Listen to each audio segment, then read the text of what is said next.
안녕하십니까, 반갑습니다. 증시각도기 곽상준입니다. 이 강의를 들으신 분들은 성공할 확률이 굉장히 높아지신 거예요. 여러분이 투자하신 시간과 가치가 여러분에게 실질적인 노후를 보장하는 수단으로 돌아올 것이라고 저는 믿습니다. 이거 우리끼리 비밀입니다. 이거 딴 데 가서 말씀하지 마세요. 이런 강의하는 사람 거기 아마 제 생각에는 없을 것 같아요. 이건 실전을 해본 사람만 아는 얘기예요. 안녕하십니까, 증시각도기 TV 시청자 여러분, 투자자 여러분, 반갑습니다. 월간 서준식, 월간 서준식으로 함께하고 있는 시간, 우리 숭실대학교 경제학과의 서준식 교수님 모셨습니다. 어서 오십시오. 네, 안녕하십니까. 네, 저희가 지난 시간에 인플레 얘기하다가 갑자기 또 불끈해가지고 한국 주식시장을 어떻게 발전시킬 수 있을 것이냐로 화두가 넘어가는 바람에 끝을 못 냈어요. 네, 끝을 못 냈습니다. 그래서 오늘 이 시간에 저희가 이제 인플레이션을 한번 끝을 내려고 다시 돌아왔는데요. 사실은 그 경제학자들, 고전주의 경제학자들은 상당 부분의 그 이론을 만들 때 가설을 설정하고 거기에 그 가설에서 이제 계산을 해서 이런 계산값이 나오니까 이렇게 된다라고 얘기하는데 사실 그 현장에 있어서 현실 생활을 하는 사람들 입장에서 쳐다보면 그 가설이 맞아? 그러니까 그 가설 자체가 안 맞는 게 너무 많아요. 네, 너무 많죠. 저는 인간을 완전하게 보는 것 자체가 너무 어불성. 저는 인문학을 했지 않습니까? 네네네. 철학을 해서 경제학 공부를 처음에 딱 하는 순간 이 사람들 미쳤네. 인간에 대한 인식 자체가 잘못됐네. 라고 저는 그걸 느꼈거든요. 제가 문외한이지만 맞아요. 인간이 그렇지 않은데 왜 저런 가설에서부터 시작하지? 되게 엉뚱하다. 이거 완전 이데올로기네. 이런 느낌 많이 받았었거든요. 근데 자꾸 그런 가정들이 많아지는 이유가 자꾸 숫자에 맞추려고 해서 그래요. 숫자를 이렇게 그러니까 정확해야 돼요. 숫자라는 건 100% 맞아야 되잖아요. 그 100% 맞게 해놨는데 뭐가 다른 일이 생겨.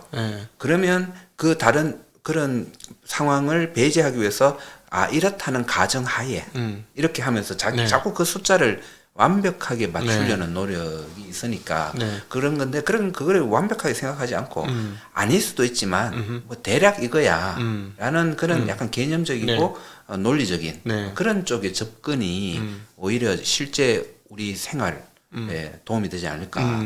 더 그러니까 맞지 않을까. 기존에는 인플레이션을 설명할 때 화폐 수량설을 얘기해서 화폐가 많아지면 무조건 인플레이션이 일어난다 했는데 케인즈 같은 경우는 아니다. 유동성 선호설. 예를 들어 물건이 많아지면 유동성이 여기로 갈 수도 있고 저기로 갈 수도 있으니 또 어디가 투기가 많아지면 그쪽으로도 갈 수 있고. 그러니까 무동성이 많아진다고 지금처럼 너무 많아지면 인플레이션이 일어날 수 있으나 그게 꼭 선형적으로 1 더하기 1은 2가 되는 것처럼 그렇게 일어나지는 않는 것이다.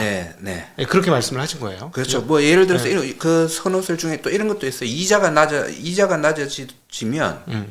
낮아지면 현금 그 유동성을 선호를 할까요? 아닐까요? 유동성.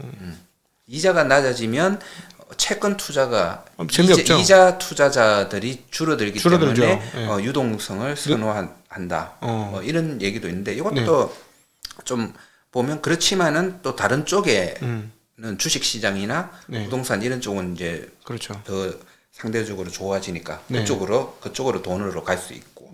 그러니까 그 모든 거는 어떤 공식으로 그렇게 움직이는 게 아니고. 그러니까 따져보면 지금 채권에 돈이 막 들어가는데 옛날 같았으면 10년물 국채금리 1.5%밖에 안 하는데 요즘 미국 기준. 미국 기준. 미국 기준은 1.5%밖에 안 하는데 그거를 막 사람들이 사겠다고 난리를 핀다는 게 난리를 펴요? 입찰을 하면 해외 쪽에서 들어온 세력 60, 70% 자체적으로 하는 거 또 몇 프로 이렇게 입찰이 그런데 돼요. 입찰 수는 2.5배, 3배 이런 식으로. 전 신기한 거예요. 이 낮은 금리 입찰을 하는 사람들이 있구나. 그럼 사실은 한 이 시계열 한 20년 전으로 돌려보면 이렇게 낮은 금리에 굳이 할 필요가 없는 건데 그게 어떤 뭐라 그럴까 이자율에 대한 사람들의 인식이 달라진 거잖아요. 그러니까 인간의 심리는 계속해서 세월에 따라서 변하는 거니까. 그러니까 유동성에 대한 생각도 고정되어 있지 않고. 맞아요. 이자에 대한 생각도 고정되어 있지 않고. 그렇죠. 왔다리 갔다리 하는 거예요. 상황에 따라서. 케인즈는 그걸 인정을 했어요. 내 생각이 틀릴 수도 있고, 그리고 거기에는 내 생각을 바꿀 수도 있다. 항상 그래서 굉장히 어떤 한 공식으로 정하지 않고 계속 논리로서 이렇게 풀어가는 그런 부분이 많죠. 그래서 지금 상황은 계속 바뀌고 있고 예전에 없었던 상황이 또 생겨나고, 뭐 그러고 있는데 그렇지만은 케인즈 같은 거는 핵심 이론. 네. 절대적으로 바뀔 수 없는 거는 유효 수요라는 거. 네. 그게 제일 핵심에 있고요. 네네. 인플레이션이나 이런 문제마저도 그 유효 수요에 대해서를 설명하는데 그걸 어떻게 영향을 줄까 이제 이런 쪽으로. 그래서 인플레이션이 굉장히 이게 좋지 않은 거다. 네. 그렇게 얘기를 해요. 네. 그 케인즈주의자 정책을 펼치는 사람들은 네. 그 인플레이션을 굉장히 조심해야 되는 거 맞아요. 네. 조심해야 되는데, 근데 그 인플레이션의 개념을 그냥 단순한 물건 가격 상승으로 보면 안 된다는 거죠. 네네. 그렇게 보면 자꾸 이 수치 물가 상승률 뭐 우리나라 물가 상승률 1% 2%인데 2%인데 뭐 하고 정책을 펼치면 안 되고 그 물가의 개념 자체 물가의 개념 자체를 지난 한 달 전에 말씀드린 것처럼 그 소득과 그러니까 유효 수요를 중요하게 생각하는 사람들은 당연히 이 소득을 생각을 하니까 소득과 이 소득으로서 우리가 앞으로 구매해야 되는 물건의 그 총량 예, 이런 식으로 그 생각을 가져간다면 인플레이션이 뭐냐? 그래서 그러면 부동산 가격이 오르고 원자재 가격이 오른다는 거는 이거는 어떻게 유효수요에 영향을 줄 것인가? 야 이거 가격이 오르면 이것에 돈을 지불을 많이 해야 되기 때문에 이거는 그 다른 쪽에 상품에 돈이 안 갈 수도 있겠네. 소비가 줄어들 수 있겠네. 라는 그런 쪽으로 좀 생각을 할 수 있으면 좋아요. 그래서 그거의 해법은 인플레이션이 일어나면 그거의 해법은 전에도 말씀드렸지만은 소득의 증가가 같이 일어나줘야 돼요. 네.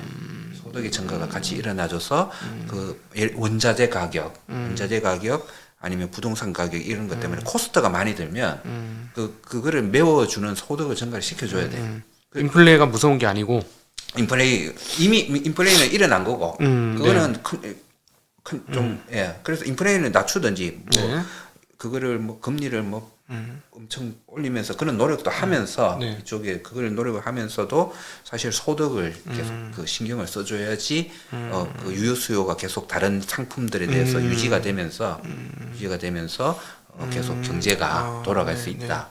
인플레이션 자체가 문제가 있긴 하고 무서운 거일 수 있으나 그것을 해결 방법은 단순히 가격에 접근해서 가격을 떨어뜨리려고 하는 것보다도 더 효율적인 방법과 궁극적인 방법은 소득을 증가시켜서 인플레이션율과 맞춰주는 것들 그런 게 노력이 필요하다. 왜냐하면 케인즈가 인플레이션을 가장 싫어했던 이유가 그걸 적으로 여겼던 이유가 인플레이션이 되면 소비할 수 있는 양이 훅 줄어드니까 그러니까 유효 수요가 훅 줄어드니까 그거를 경계했던 거죠. 그럼 그거의 해법은 그냥 아까 소득을 증가시켜줬는데 이거는 그냥 제가 생각하는 해법인데 뭐 이 해법이 아니더라도 다른 이 문제를 해결할 다른 해법이 있다면 생각을 해야 돼요. 그런데 사람들이 그러면 이렇게 또 얘기할 수도 있어요. 인플레이션인데 소득까지 증가시켜 버리면 그러면 더 인플레이션 온다.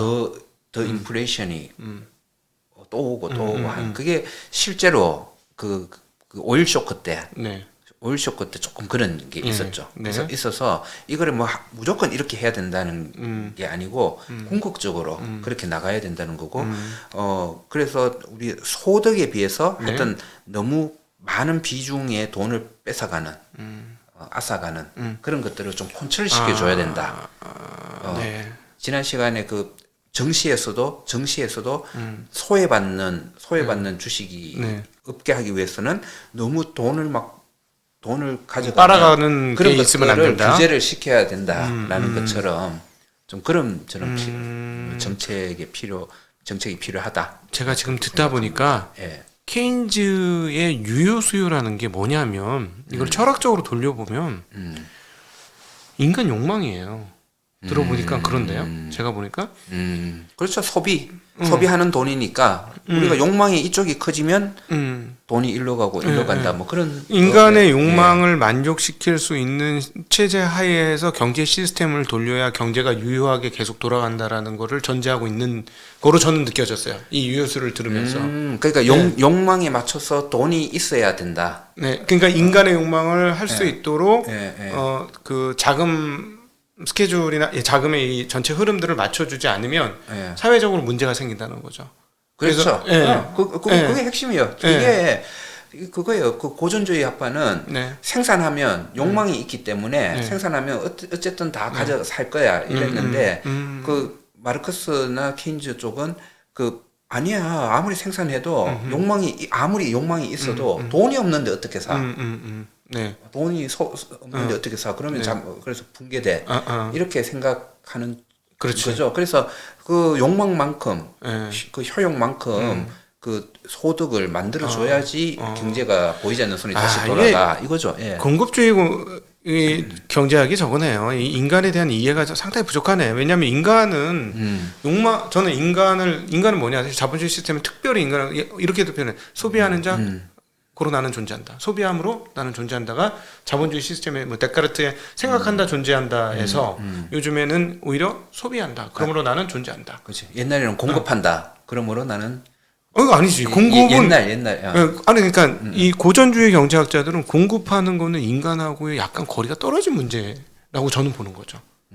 그러니까 인간에 대한 이해가 안 되니까 경제학이 겉다리를 긁는 거다라는 거죠. 그러니까 인간의 욕망이 어떻게 변화하느냐에 초점을 맞춰놓고 거기에 맞춰서 경제가 그렇죠. 어떻게 돌아갈 건지를 보아야 경제가 이렇게 돌아간다 저렇게 돌아간다 이걸 맞출 수가 있는데 자꾸 기계적인 사고로 이 뭐랄까 대량 생산 시스템에서 익혀진 그 구조를 가지고 이렇게 하면 만들면서 아니 그렇게 되면 명품에 대한 소비라든가 명품에 대한 선호라는 거를 설명할 방법이 없는 거예요. 맞아요.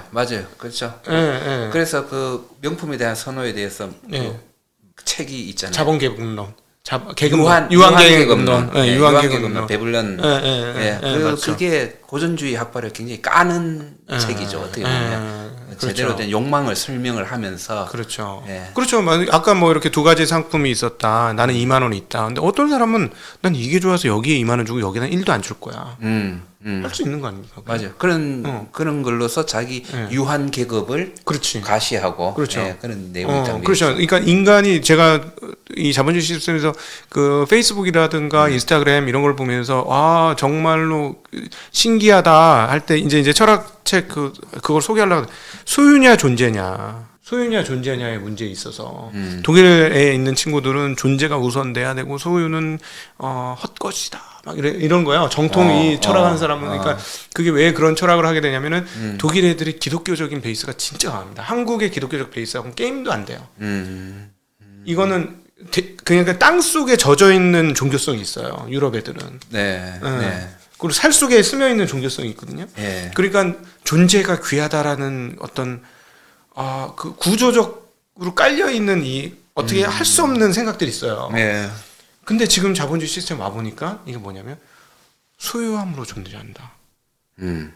이게 이제 그게 적나라하게 드러난 게 인스타그램, 페이스북 이런 사건이죠. 그래서 이번에 페이스북이 메타로 넘어간 것도 나는 그건 되게 자연스러운데 왜냐면 그건 원래 현실이 아니었어. 되게 증강 현실이었고 꼭 무슨 명품 백을 놓고 살짝 사진을 찍는데 요 끝에 명품 백이 있고 남자 같은 경우는 좋은 차 옆에서 살짝 사진 찍으면서 이런 걸 보여주는 거죠. 그 왜냐면 난 이런 존재야. 그러니까 나의 존재 가치를 소유물을 통해서 그 인정받고 싶은 사람의 욕망. 난 존중받고 싶은데 익명성의 사회에서 난 존중받고 싶은데 이 익명성이 보편화된 사회에서 그럼 나는 어떻게 존중받아? 네가 좋아하는 그 상품 있지? 그거 내가 갖고 있어. 난 이런 인간이야. 그냥 존중해줘. 이런 게 돌아가는 거죠. 그러니까 배블런이 다 얘기했죠. 유한계급론에서. 그러니까 이게 공급주의. 죄송합니다. 제가 지금 선생님 모시고 제가 아니 아주 흥분했어.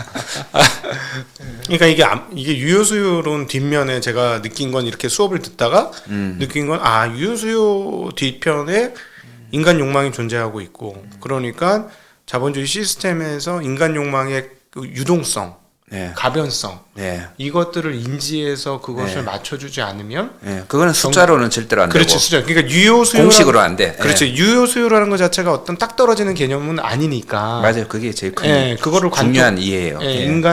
인간에 대한 어떤 이해를 관통한 게 케인즈의 위대한 점 아니냐라는 그렇죠.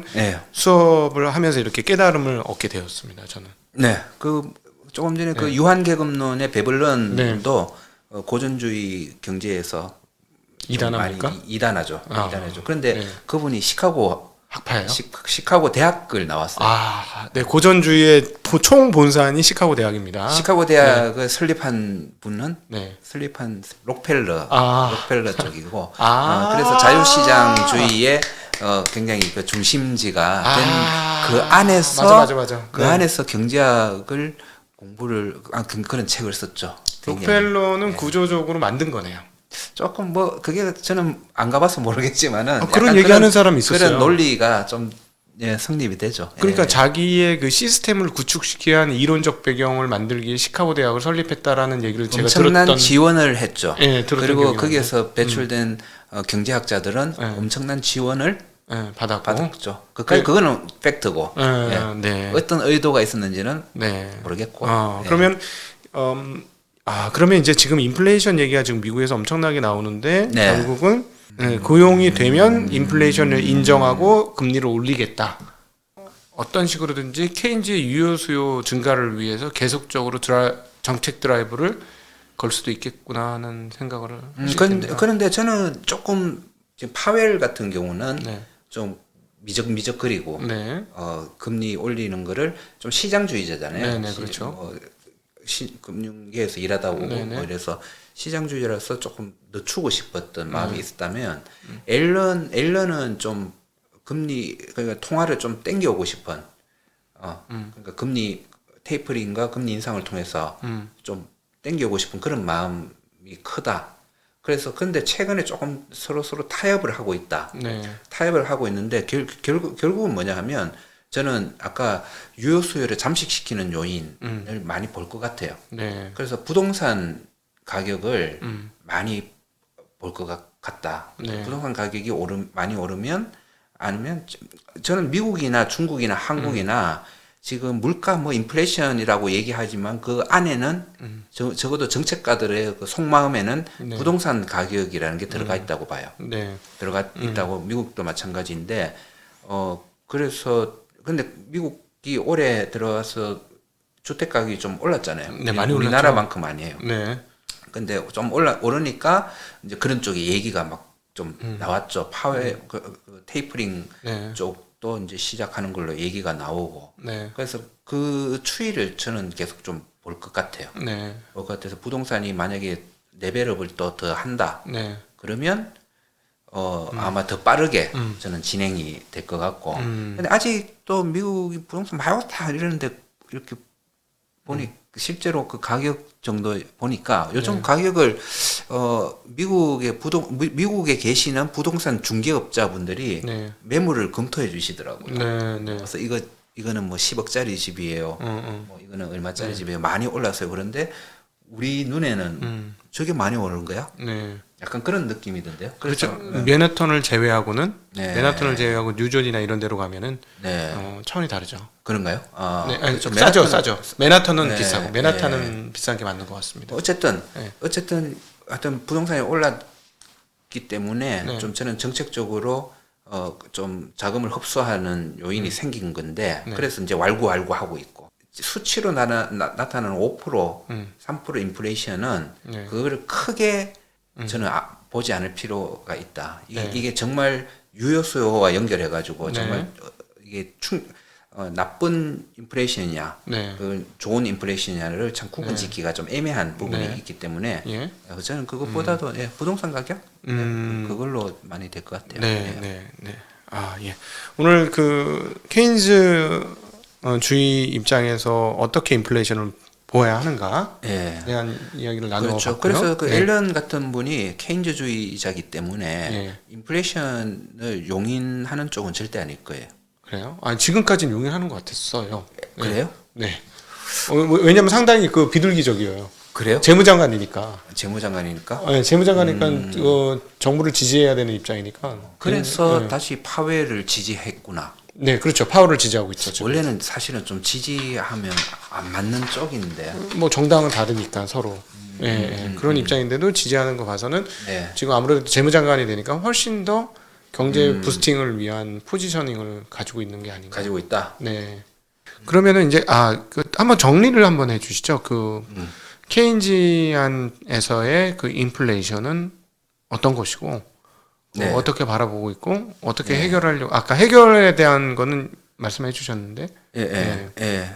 그러니까 그 케인지안의 입장에서의 인플레이션은 어떻게 보면 결과치가 아니고 어떤 원인이라는 거죠. 그러니까 유효 수요라는 그를 계속 키우고 싶은 입장에서는 물가의 상승, 특히 원자재 가격의 상승 이런 걸 통해 가지고 오르는 것들은 막아야 되는 거고. 막아야 되는 거죠. 유효 수요를 잠식시키는 거니까. 그런 그렇지. 내가 사고 싶은 만큼 못 사게 만드는 요인이 나쁜 인플레이션이고. 그리고 그리고 수요 실제로 뭐 소득이 그만큼 있어서 막 새로운 거 나와서 하면서 인플레이션 되는 거는 그건 문제가 아닌 인플레이션이고. 문제로 볼 이유가 없다는 거죠. 그래서 지금 미국의 인플레이션도 그렇게 조금 나눠서 봐야 될 필요가 있고요. 5%라면 그 5% 안에 그걸 봐야 될 거고 옐런이 조금 지금 우호적이라면 아마 그 인플레이션 안에는 좀 좋은 인플레이션이 많이 비중이 아직은 있다고 판단을 하고 있을 것 같아요. 예를 들어서 지금 인플레이션 중에서 부동산 가격 올라가는 거, 중고차 가격 올라가는 거, 그다음에 유가 올라가는 거는 아마 상당히 원치 않는 인플레이션일 걸로 추정이 되어지고 그 위에 나머지 뭐 서비스 요금이 오른다던가 이런 것들은 받아들일 수 있는 인플레이션. 네, 그렇죠. 근데 유가의 인플레이션은 좋은 건 아니지만은 또 그거 기억나세요? 한때 유가 떨어지니까 막 이제 경제가 박살 난다고 유가 떨어지면 주가 떨어지고. 그렇죠. 작년에 그랬죠. 근데 지금 또 유가 오르니까 또 그걸 우려하고. 그렇잖아요. 그것처럼 유가도 보면요. 지금 가격이 한 80불인가요? 네, 81불인데 10년 전에도 10몇 년 전에도 80불 했었죠. 80불 정도. 그때는 비쌌어요. 그때 80불은 비싼 유가가 비싼 거고요. 지금 80불은 저는 그 당시에 한 50불 수준, 50불, 60불 수준. 그러니까 지금의 80불은 그때보다는 싸게 느껴져요. 왜냐하면 그동안 인플레이션이 있었고 통화의 증가가 많았기 때문에 거기에 이때까지 너무 유가가 쌌었고 이제 어느 정도 정상치 쪽이다 이 정도 수준은 저는 좀 그 정도로 보고 있고요. 그래서 원자재 가격의 상승은 좀 지금 아직 크게 우려할 정도는 아니고 이게 계속 앞으로 치닫게 올라가는 아니라고 저는 보고 있고요. 근데 치닫는다면 문제가 되겠지만 지금 정도는 유지가 되더라도 유효 수요 그런 거에 큰 문제가 있는 수준은 아니다. 그러니까 통화량이 뭐 는다는 것 자체가 그렇게 꼭 나쁜 건 아니라는 입장이네요. 유효 수요만 살려줄 수 있다면. 그렇죠. 통화량 그렇죠. 그러니까 뭐 인플레이션이든 통화량이든 뭐든 간에 제대로 생산되는 게 제대로 소비될 수 있는 소득이 만들어지고 그 사이에서 되면 표시되는 가격은 크게 좀 상관이 없다고. 그러니까 생산과 소비가 서로 잘 어우러가면서 이렇게 사이클 이렇게 뭐랄까 톱니바퀴처럼 잘만 굴러가면 그거는 뭐 사회적으로 뭐 전혀 문제가 없는 것이다. 어떤 표시 가격이 나오더라도 결과치로서의 인플레이션은 저한테는 별로 중요하지 않다. 다만 인플레이션이 지금 어느 쪽에서 확 발생했는데 이게 다른 경제를 죽이는 인플레이션이면 나는 별로 안 좋아한다. 그런 쪽이죠. 그러니까 최근에 뭐 한국 서울 같은 경우는 많은 분들이 이제 집 없는 분들은 이제 집값 때문에 막 고통을 호소하는 분들이 상당히 많은데 그런 것들은 그런 거는 문제가 있죠. 케인즈주의 입장에서 봤을 때는 유효수와 인간의 욕망을 굉장히 괴롭게 만드는 것이기 때문에 나쁜 인플레이션. 나쁜 인플레이션이죠. 네, 경제를 죽이는 인플레이션이죠. 경제를 죽이고 결국 이것 때문에 다른 것을 하고 싶은 것을 못하고 할 수 없고 그럼 생산자가 힘들어지고 그러면 그렇게 해서 또 사이클을 돌면 그러면 결국 인간의 욕망의 그 사회 전체적으로 봤을 때 인간의 욕망을 최대치로 맞출 수 있는 것으로 생각한 게 유효 수요고 유효 수요의 최고치가 사회적으로 이루어야 될 최고로 중요한 그 어떤 사회적 과제고. 네, 그렇죠. 그리고 인플레이는 사실 그거의 후차적인 것인데 그 유효수를 갉아먹는 것들은 굉장히 안 좋은 것이죠. 안 좋으니까 규제를 하고 경제를 해야 된다. 그런 생각이죠. 오늘 제가 다시 학창 시절로 돌아간 것 같아서 너무너무 재밌게. 근데 뭐 이거 인문학이잖아요. 뭐 제 말만 옳은 게 아니고 좀 안 맞는 말도 있을 거고. 근데 제가 제 말이 안 맞다고 그걸 막 숫자로 공식으로 써가지고 그래서 네가 틀렸지 이러면 안 그렇고요. 약간 논리적으로 상식적으로 좀 내가 틀린 거는 댓글에 이렇게 말씀해 주시면 저도 참조할 수 있고 저도 공부 계속 할 수 있을 것 같고요. 그리고 또 우리가 지금 계속 유효수요를 얘기하잖아요. 그래서 다음 시간에는 그런 걸 얘기해 봤으면 좋겠어요. 제가 평소 내가 고민하고 있는 게 그러면 우리나라의 유효수요를 늘리기 위해서 우리는 소비를 할 때 어떤 소비를 해야 되고 어떤 삶을 살아야 되고 나라는 어떤 정책을 펼치면 좋을 것 같고 좋죠. 그런 거 우리 좀 아이디어가 있으면 우리도 얘기도 하고 또 독자분들이 또 아이디어를 댓글로 달아주고 이런 식으로 계속 얘기해보는 거 좋은 것 같아요. 좋습니다. 이게 지금 사실은 굉장히 저희 증시각도 TV 최고로 지금 유니크한 코너가 만들어지고 있는 건데요. 경제, 인간, 철학, 사회, 이런 모든 거를 합쳐서 투자자로서 세상을 어떻게 읽을 것인가. 지금 이 얘기가 지금 월간 서준식에서 이루어지고 있습니다. 그래서 이런 항해를 선장으로서 잘 이끌어주신 우리 서준식 교수님께 다시 한번 감사의 말씀드리고요. 제가 이런 얘기 잘 안 드리는데 이렇게 좋은 콘텐츠는 주변의 사람들한테 좀 나눠주셔서 같이 많이 볼 수 있고 나눌 수 있고 그래서 생각할 거리 그게 이제 한번 생각함으로써 사회 전체적으로 뭔가 질적으로 고양이 될 수 있는 그런 게 아닌가 싶습니다. 그래서 많은 분들과 이렇게 이야기를 나눌 수 있기를 간절히 바라면서 함께 해주신 분들께 다시 한번 감사 인사를 드리겠습니다. 우리 앞으로 많이 생각해 보자고요. 네, 좋습니다. 인사드리죠. 감사합니다. 감사합니다.